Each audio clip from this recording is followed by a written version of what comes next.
আসসালামু আলাইকুম। আজকে আমাদের টপিক হচ্ছে আইগেন ভেক্টর বা ক্যারেক্টারিস্টিক রুট, এই বিষয়গুলাই। এগুলো আসলে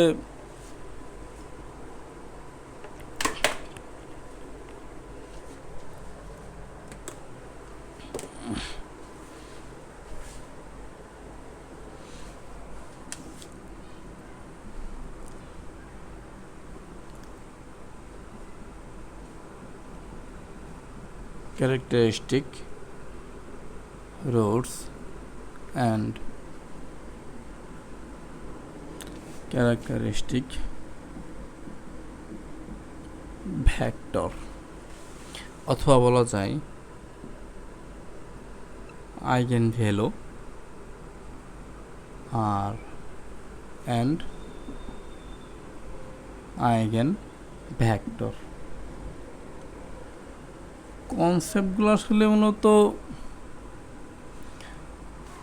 ক্যারেক্টারিস্টিক রুট আর আইগেন ভ্যালু দুইটা একই শব্দ, বা eigen root, eigen value, characteristic root সবগুলো একই টাইপের শব্দ। এখানে আসলে আহামরি কোনো পরিবর্তন নাই।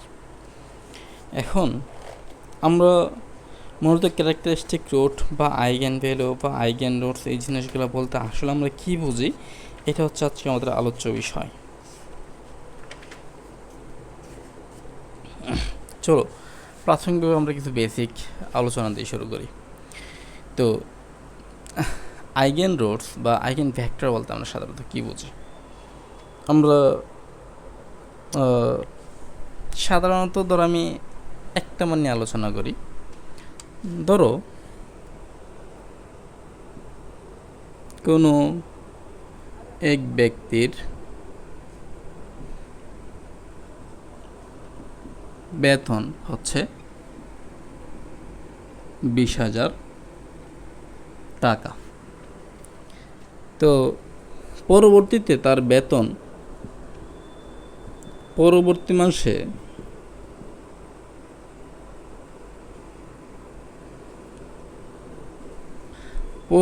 মাসে তার বেতন বেড়ে দাঁড়ায় 22,000 টাকা। তাহলে কি হচ্ছে? প্রথমত হচ্ছে কোনো ব্যক্তির মান্থলি বেতন হচ্ছে 20,000 টাকা, পরবর্তী মাসে তার বেতন বাইরে দাঁড়াইলো 22,000 টাকা। আমরা কিন্তু এখানে দুইটা ইনপুট পাচ্ছি। প্রথমত পাচ্ছি 20,000 একটা সংখ্যা, আর একটা সংখ্যা পাচ্ছি হচ্ছে 22,000। সংখ্যা দুইটা ভিন্ন হওয়ার কারণে কি তাদের বৈশিষ্ট্যর কোনো পরিবর্তন হয়েছে? তাদের বৈশিষ্ট্য কোনো পরিবর্তন নাই। এই সংখ্যাটা ঠিক যাকে প্রতিনিধিত্ব করে, এই একই সংখ্যাটা ঠিক তাকে প্রতিনিধিত্ব করে। কিন্তু এখানে যে কাহিনীটা হয়েছে যে এইটা জাস্ট কত দ্বারা গুণ হয়েছে, এটা গুণ হয়েছে হচ্ছে 20 সাথে আমার যোগ হয়েছে 20,000 সাথে জাস্ট আমরা 2,000 টাকা যুক্ত হয়েছে, এটা গুণ হয়েছে। তাহলে আমরা বলতে পারি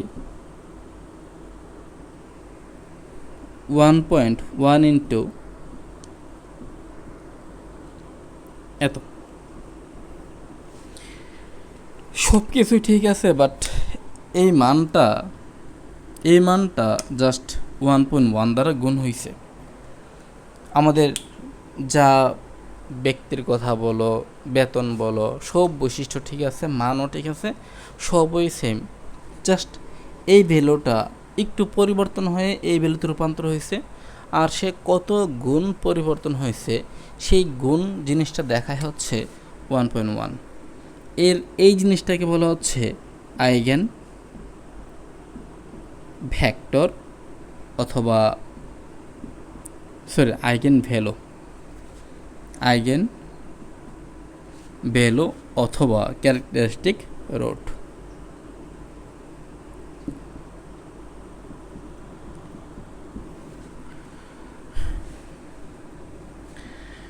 তো ম্যাট্রিক্সের ক্ষেত্রে এটা কেমন হয়? ম্যাট্রিক্সের ক্ষেত্রে সাপোজ ধরো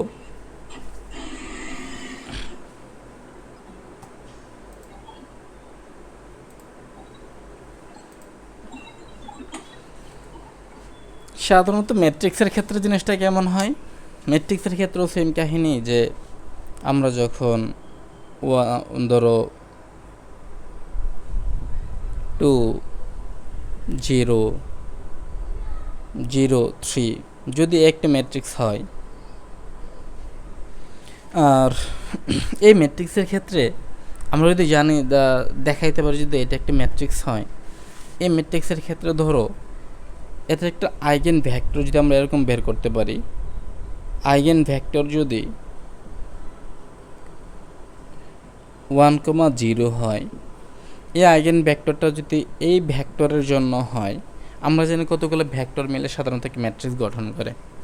তো এই ভেক্টরের জন্য যদি হয়, তাহলে দেখো আমরা যদি জাস্ট এই জিনিসটাকে যদি আমরা 2 দ্বারা গুণ করি 1, 0, তাহলে আমরা কত পাচ্ছি 2 0। তাহলে আমরা দেখি যে এই একটা ভেক্টরকে 2 দ্বারা গুণ করলে আমরা এই ভেক্টরটা পাই, যে ভেক্টরটা আমার ম্যাট্রিক্সের অন্তর্গত। আর আমরা ম্যাট্রিক্সের শুরুর দিকে বলছিলাম ম্যাট্রিক্স মানে হচ্ছে তথ্যের সমষ্টি, তথ্যকে যদি আমরা 2 মাত্রিক আকারে কোথাও সংরক্ষণ করি তাহলে সেটাকে ম্যাট্রিক্স বলা হয়। তাহলে এই হচ্ছে আমার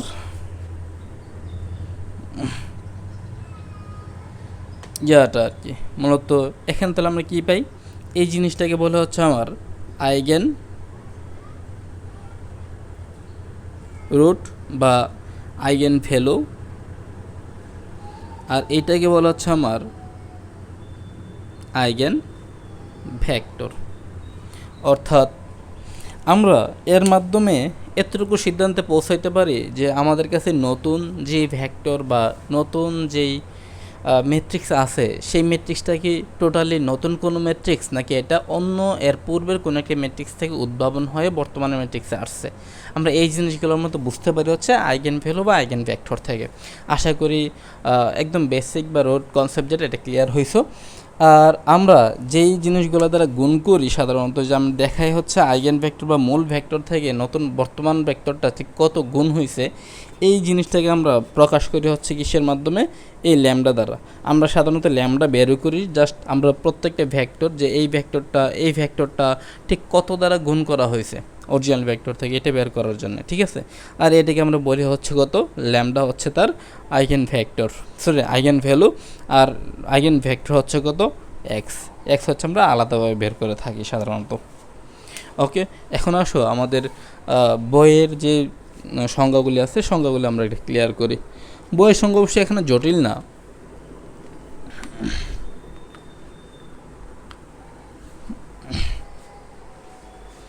প্রথমত হচ্ছে ক্যারেক্টারিস্টিক ম্যাট্রিক্স।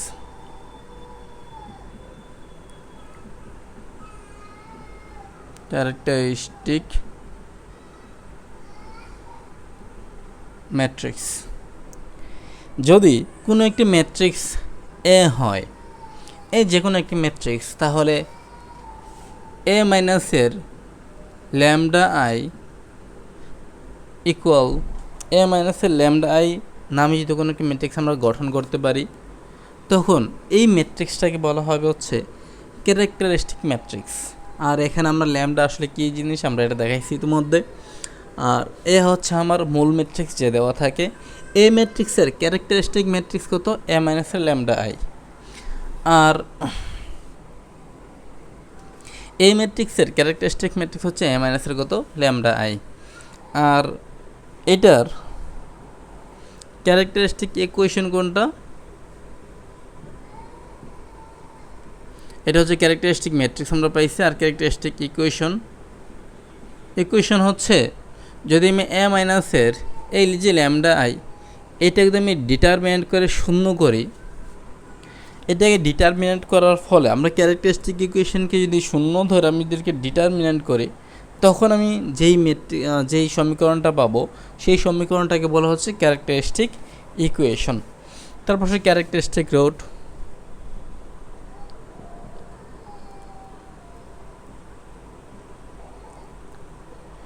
এই ক্যারেক্টারিস্টিক রুটকে আমরা সমাধান করলে ল্যামডা 1 ল্যামডা 2 এরকম করে আমরা অনেকগুলি মান পাবো।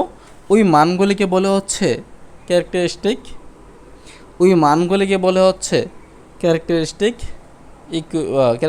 রুটস, ঠিক আছে। তারপর আসো ক্যারেক্টারিস্টিক পলিনোমিয়াল।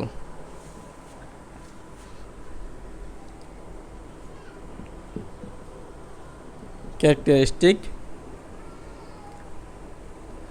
অবশ্য এটা কি ক্যারেক্টারিস্টিক ইকুয়েশনের আগে নিয়ে গেলে ভালোই তো এই শব্দটাকে, কারণ আমরা শুধুমাত্র শূন্য যদি বাদ দেই, এই যে এটাকে জাস্ট আমরা ডিটারমিনেন্ট করি, জাস্ট এটাকে ডিটারমিনেন্ট করে যদি আমরা কোনো একটা ইকুয়েশন পাই, সেই ইকুয়েশনটাকে বলা হচ্ছে ক্যারেক্টারিস্টিক পলিনোমিয়াল।